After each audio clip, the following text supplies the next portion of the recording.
You do not charge a battleship. You do not turn a 2,100-ton destroyer toward a formation of battleships and cruisers whose combined weight exceeds 200,000 tons. You do not point 55-inch guns at the biggest guns Japan ever built and expect anything except oblivion. For decades, every navy understood this rule.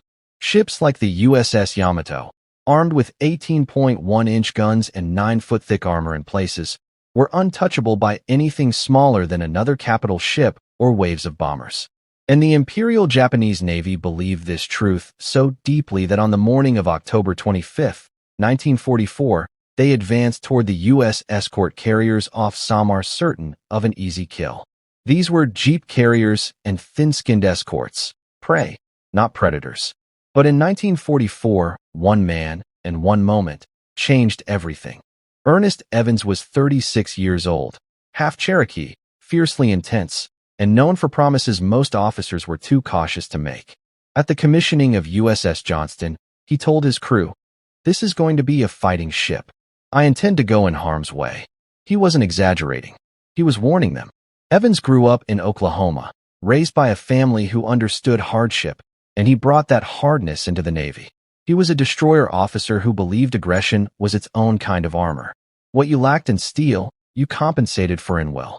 In late 1944, the U.S. was deep into the liberation of the Philippines. The Japanese Northern Force had successfully lured Admiral Halsey north, leaving the lightly armed Taffy 3 escort carriers, destroyers, and destroyer escorts to guard the eastern approaches alone. Taffy 3 wasn't supposed to face anything heavy. Certainly not the center force of Admiral Takeo Kurita, Yamato, and Nagato. 6 heavy cruisers, 2 light cruisers, 11 destroyers. It was a fleet capable of crushing anything in its path. And Evans knew that if it reached the American landing forces at Leyte Gulf, tens of thousands of soldiers, infantrymen without cover or escape, would be annihilated. The moment the massive shapes of Kurita's ships emerged through the morning rain squalls, Evans faced the impossible, and he didn't hesitate.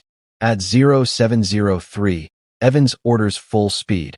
Hard left rudder. Make smoke. Johnston leaps forward, engines screaming past 30 knots. Rain lashes the deck. The sky flashes as 14-inch and 18-inch shells arc overhead, each one the size of a small car. Evans doesn't run. He turns directly toward the cruiser Kumano. The range closes fast. 10,000 yards. 8,000. 6,000. He fires the first salvo. 5.5-inch guns thundering, smoke and flame rolling down the deck. Shells strike Kumano's superstructure, shocking its bridge crew. No one expects a destroyer to open the duel. Evans orders torpedoes. The crew swings the tubes out. Stand by. Fire. 10 mark. 15 torpedoes slice into the sea, white wakes streaking toward the cruiser line. 5,000 yards. 4,000. 3,000. Kumano desperately turns away, too late. One torpedo slams into her bow. Steel rips open. Fire erupts. A 13,000-ton cruiser is left crippled by a ship barely 1/6 its mass. But the moment of triumph lasts seconds. Because Yamato, the largest battleship ever to sail, now targets Johnston. Her first salvo lands 300 yards short. The next rises, shrieking overhead. The third crashes so close it slams Johnston sideways, smashing men off their feet. Evans stays on the bridge, one hand on the voice tube, the other gripping a rail as spray and shrapnel tear across the deck. He orders evasive action, weaving the ship at full throttle. Behind him, the escort carriers break and run, launching every aircraft they can, even without bombs, just to distract the Japanese. But Johnston is alone on the front line. At 0800, with smoke thick as fog, Evans sees another cruiser firing at the carriers. He doesn't ask permission. He doesn't wait for orders. He charges again. Shells hammer the destroyer. A hit destroys the aft turret. Another penetrates a boiler room. Speed drops to 17 knots, then 12. Water floods compartments. Shrapnel cuts through bulkheads like scythes. Failure feels inevitable. But Evans refuses to slow. He brings Johnston within 6,000 yards of Chokai, blasting it with rapid 5-inch fire. American shells detonate on her deck, hitting torpedo mounts. Secondary explosions bloom. Chokai, a veteran of multiple Pacific victories, is forced to withdraw, burning. Then the other Taffy 3 destroyers, Hull and Heermann, follow his lead. Evans's suicidal charge has given them the opening. By 0850, every Japanese heavy cruiser is firing on Johnston. Shells carve the sea around her into fountains of smoke and steel. Evans is hit.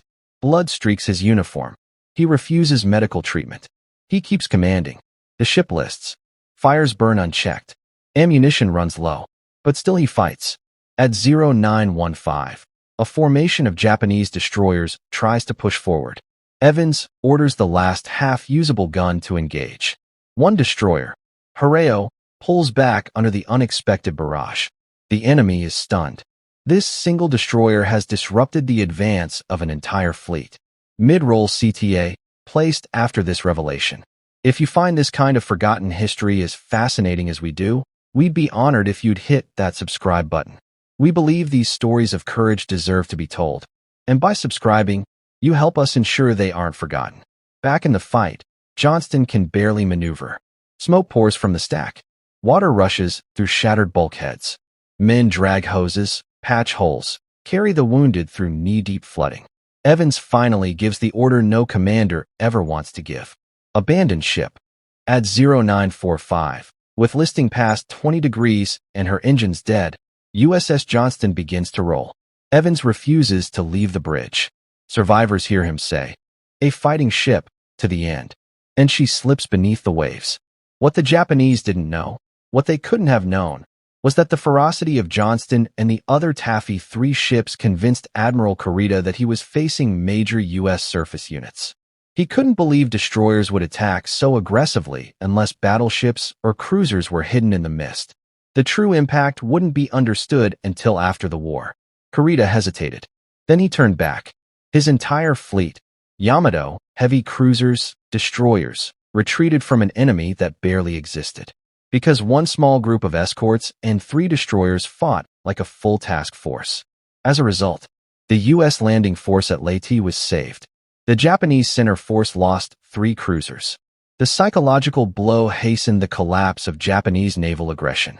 The battle off Samar became the U.S. Navy's greatest modern David versus Goliath victory. And at its center stood Evans and the crew of Johnston.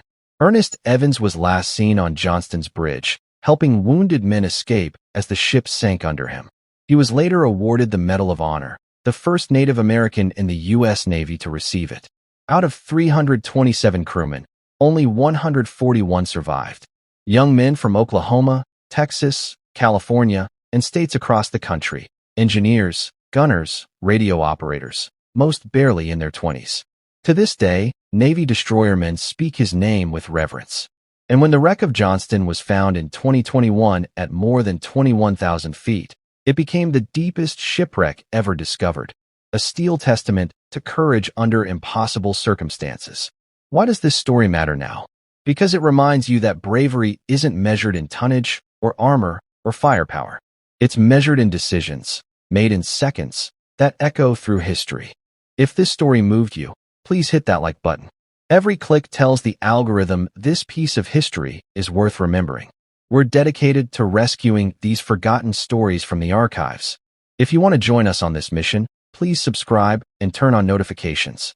Where are you watching from? Drop a comment with your city or state, and tell us if someone in your family served. Thank you for ensuring that Commander Ernest Evans and the 327 men of USS Johnston do not disappear into silence. They deserve to be remembered.